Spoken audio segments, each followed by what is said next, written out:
Bonjour, c'est Benoît et aujourd'hui je vais te parler de mailles qui me passionnent.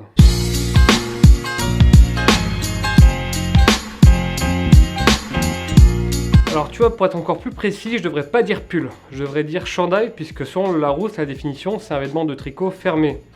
Alors nous en français on appelle un chandail un pull, de l'anglais pullover qui veut simplement dire vêtement qui se tire, qui fait allusion à sa manière de l'enfiler. Donc pull au chandail, on parle de la même chose. J'ai plutôt parlé des pulls que des cardigans, cela dit les cardigans on va les aborder deux, trois fois.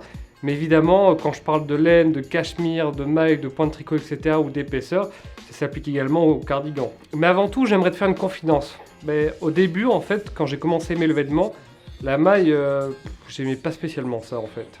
Ouais, c'est un peu dommage pour les vidéos qui parlent de maille de dire ça, mais ouais, pour moi, les pulls unis, sans texture, tout fin, pour moi, ça n'avait absolument aucun intérêt. Je l'ai trouvé d'un ennui.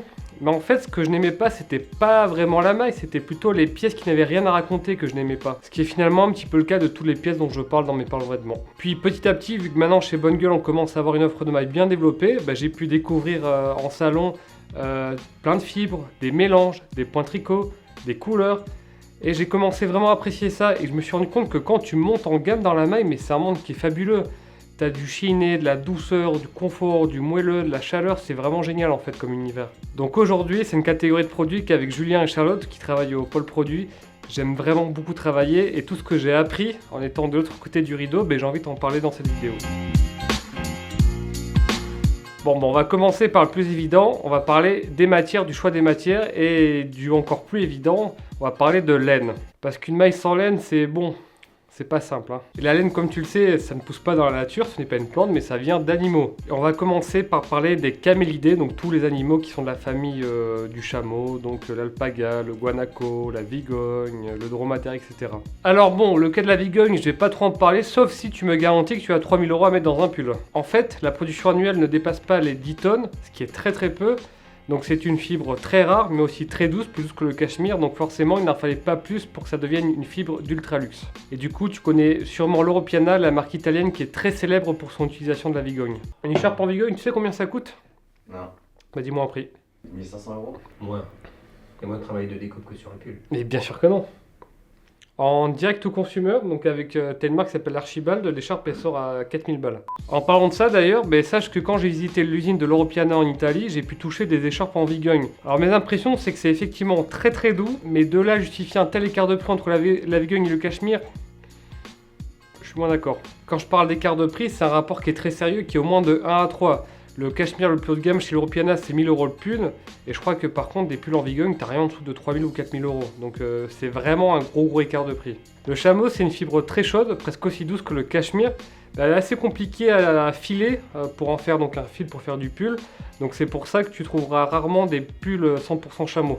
Par contre des manteaux 100% chameau ça existe, mais là c'est tissé et c'est pas tricoté, c'est encore différent. Alors si je n'ai jamais vu de pull homme 100% chameau, par contre des chameaux de Bactriane, donc là ceux à qui on tond le poil, j'en ai vu en vrai en Mongolie et honnêtement ils ont intérêt à avoir une toison qui résiste à vraiment de très grandes amplitudes thermiques. C'est vraiment un animal très remarquable par sa capacité à s'adapter dans des environnements très différents.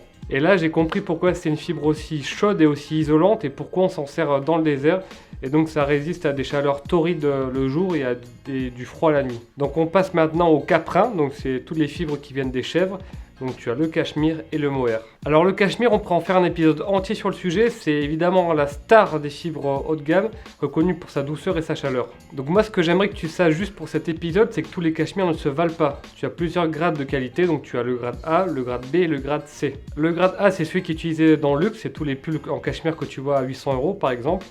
Ensuite tu as le grade B et le grade C qui sont utilisés par les autres marques, sachant que le grade C, parfois il peut tellement être pas doux en fait que je vois pas qui c'est qui utilise vraiment. Alors le problème avec le cachemire c'est qu'évidemment bien rares sont les marques qui disent quel grade de cachemire elles utilisent et que neuf c'est très dur de jauger la qualité d'un pull en cachemire parce que en fonction de l'adoucissant du traitement que tu vas mettre sur le pull, tu peux faire passer des vessies pour des lanternes. En fait l'heure de vérité pour un cachemire de qualité c'est après le premier lavage, donc si c'est de la qualité normalement il va devenir encore de plus en plus doux et petit à petit va perdre ses bouloches. C'est pour ça qu'on dit souvent que les cachemires de qualité au premier abord, c'est pas les plus doux, c'est à cause de ça finalement. Donc pour un cachemire, essaye de savoir le grade que la marque a utilisé, demande-lui, s'il veut pas le dire pour moi, c'est pas bon signe. Et n'oublie pas, on a fait plein d'articles sur le sujet du cachemire, je te mets tout ça en description. Tu as aussi le mohair qui est très connu, mais le rendu assez poilu fait qu'on en trouve très peu dans le prêt-à-porter pour hommes.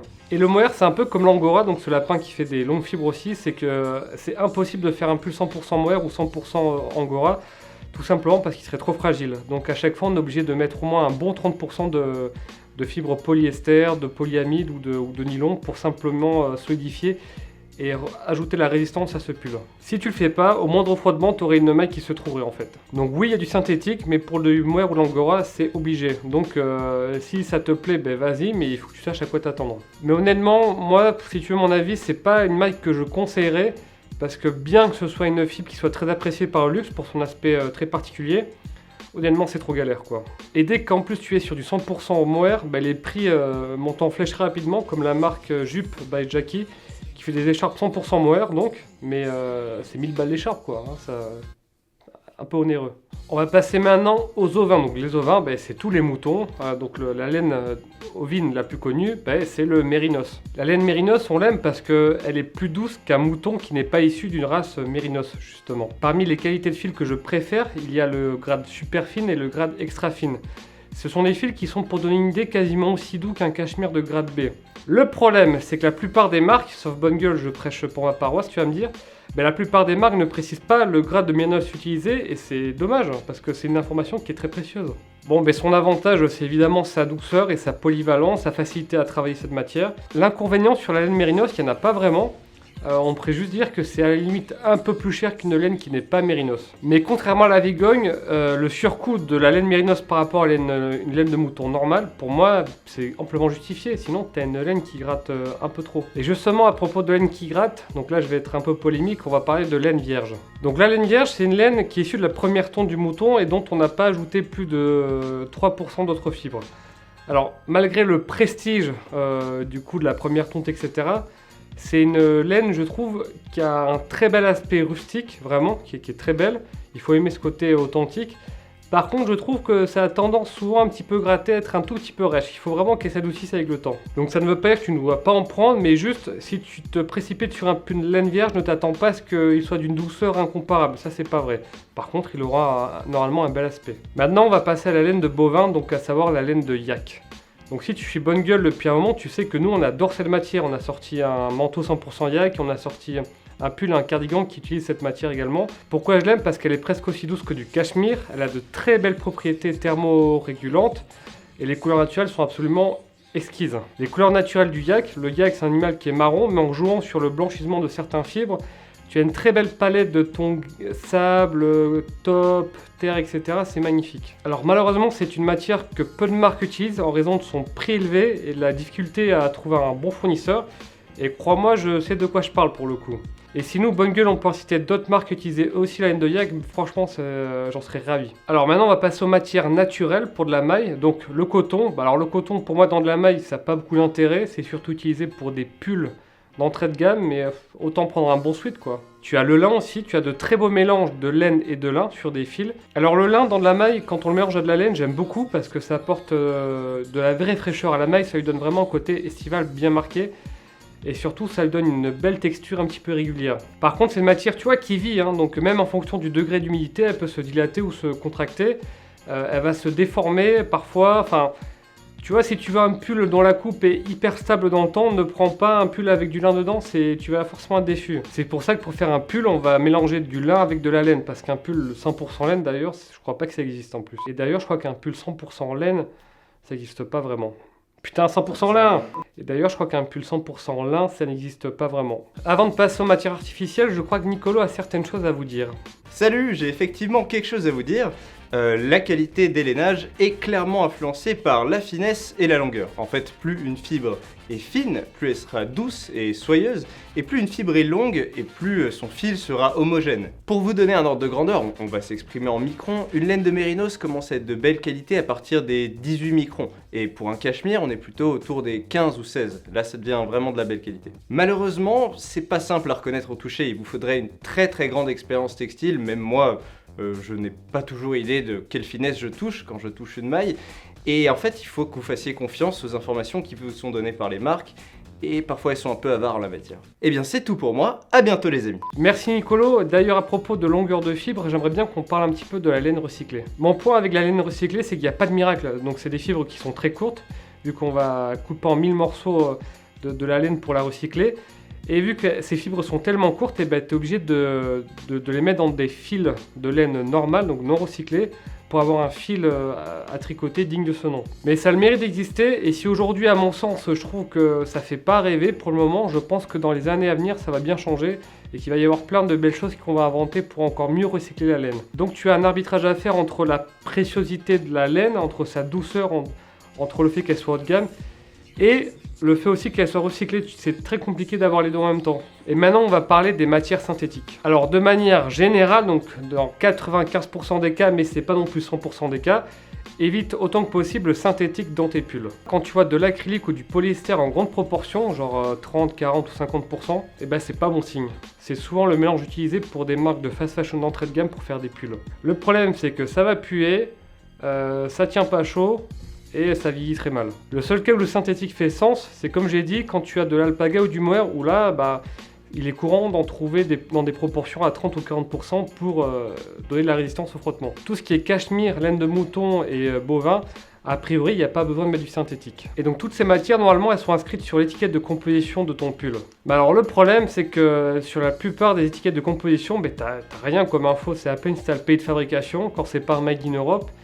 Et surtout, tu as 100% laine, mais tu sais pas si c'est de la laine vierge, si c'est de la laine mérinos, si c'est l'extra fine, du super fine. T'as rien, donc c'est vraiment...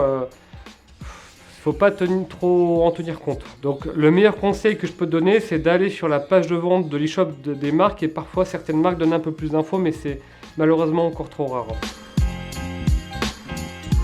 Maintenant qu'on a vu de quoi un pull est fait, on va voir comment est-ce qu'il est construit. Alors sur le prêt-à-porter d'entrée de gamme, souvent tu as du coupé cousu. Alors le coupé cousu, qu'est-ce que c'est? C'est extrêmement simple.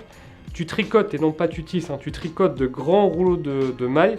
Tu vas couper les manches, le devant du pull, l'arrière du pull, et tu vas les assembler ensemble en les cousant. Tu coupes et tu couds, donc c'est du coupé cousu. C'est un peu comme on fait un sweat, un t-shirt ou une chemise, c'est des rouleaux de tissu qu'on coupe et on assemble tout à la fin. C'est rapide, c'est pas cher, mais je trouve que les finitions manquent un petit peu d'éclat, et surtout, le problème c'est qu'il y a pas mal de gaspillage de matière. Et c'est là qu'entre en jeu le fully fashion. Donc face au coupé cousu, les industriels, eux, ils avaient pas envie qu'on gaspille, qu'on perde des fibres précieuses comme du cachemire, donc ils ont dû réfléchir à une autre solution. Ils ont donc inventé le fully fashion, donc en français on peut dire parfois remaillé, mais il n'y a pas vraiment de traduction exacte. Le principe il est très simple, c'est qu'au lieu de produire des rouleaux de mailles, tu vas directement tricoter la manche de ton pull dans sa forme, tu vas tricoter le devant du pull nickel dans sa forme, donc il n'y a pas de gaspillage de matière. Puis ensuite tu vas assembler ces pièces là non pas en les cousant mais en les tricotant, donc c'est comme si elles étaient soudées entre elles, comme si elles étaient directement tricotées l'une avec l'autre. C'est un peu comme font les grands-mères quand elles tricotent, tu verras qu'elles ne tricotent pas des grands bouts de tissu et qu'elles coupent après.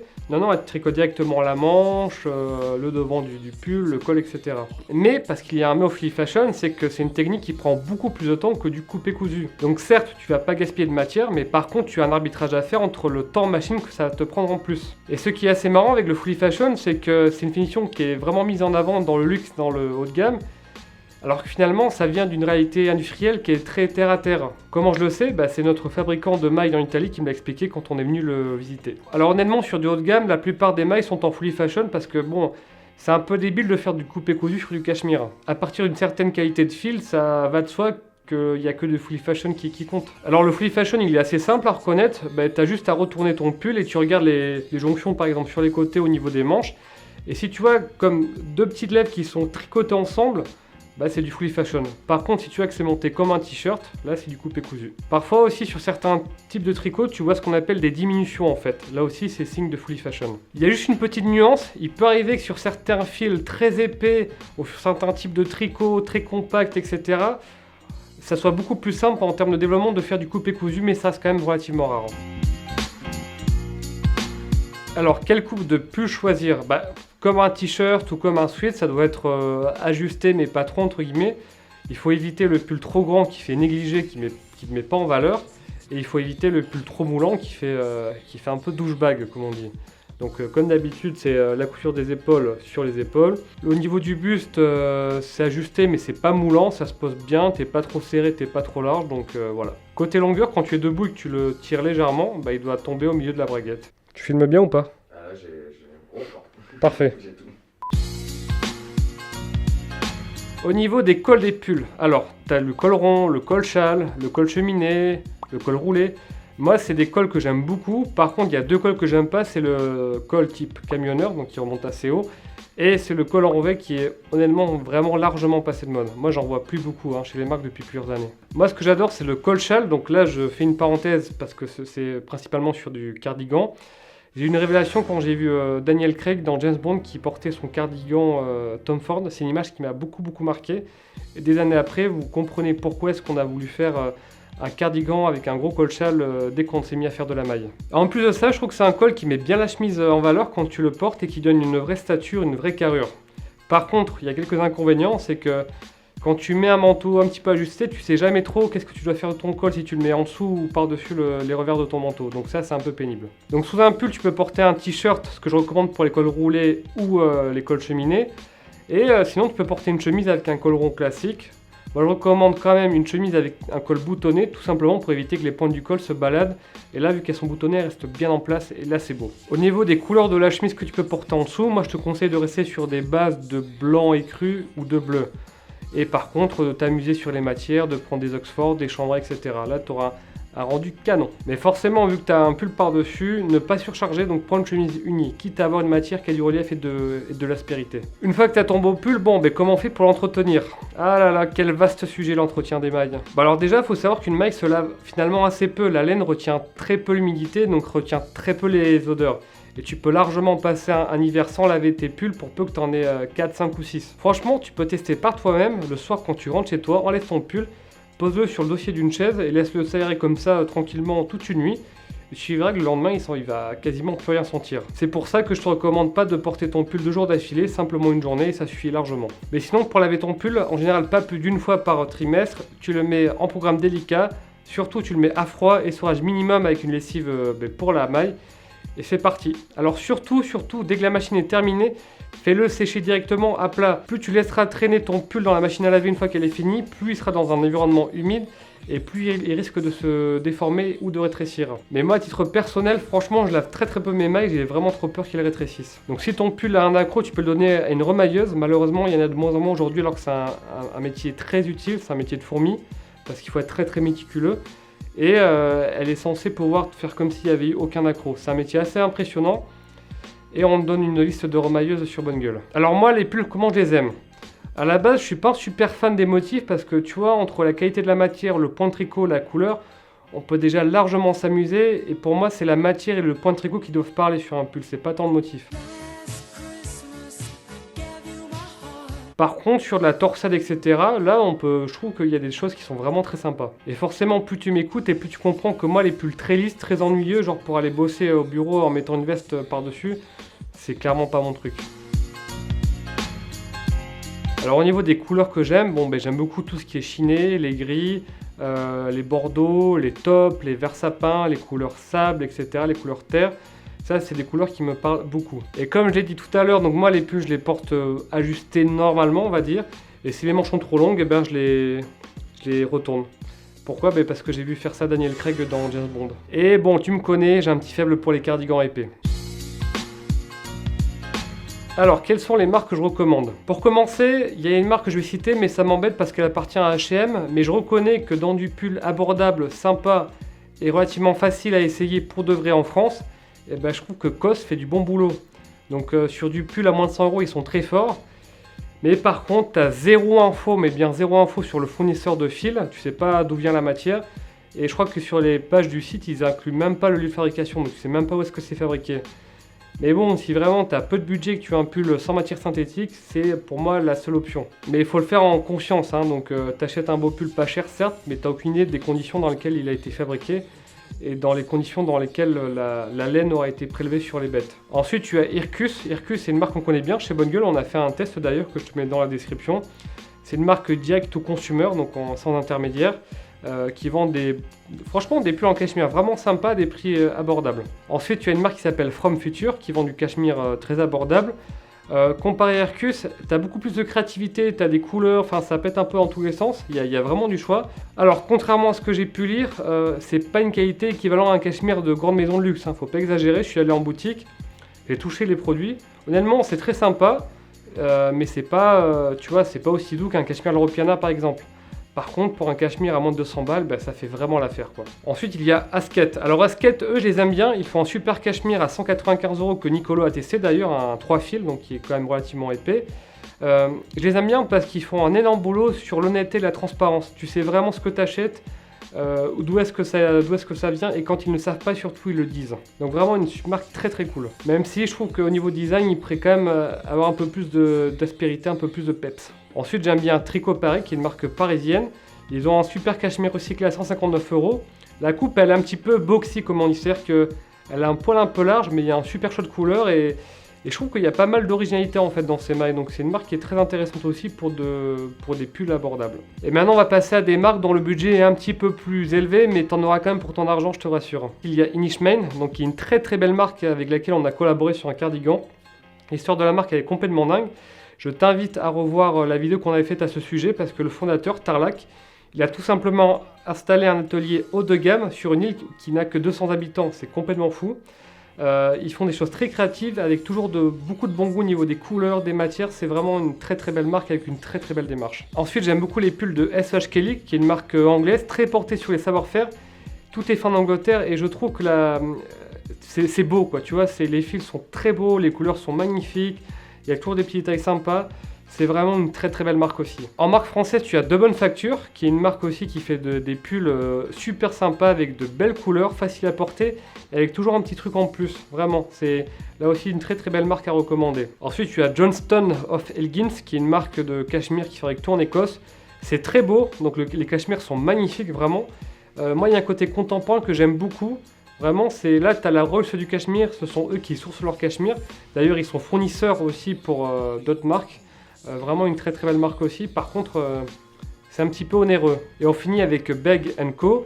Alors là aussi, c'est comme Johnston of Elgin, c'est le grand frisson du cachemire écossais. Il y a le prix qui va avec, mais leur cardigan col shell en cachemire est tout simplement magnifique. Vraiment, c'est quasiment le prix d'un cardigan Tom Ford, sauf que le Tom Ford, il est en laine mérinos assez simple. Et pour le même prix, tu as une grosse pièce en cachemire bien épais. Et moi, c'est un peu mon fantasme en maille que j'aimerais avoir. Voilà pour la maille. J'espère que mes conseils vont t'aider à passer l'hiver bien au chaud dans ton pull. Si ça t'a plu, surtout, mets un pouce bleu. Abonne-toi à la newsletter pour encore plus de conseils. Et moi, je te dis à très bientôt. Salut!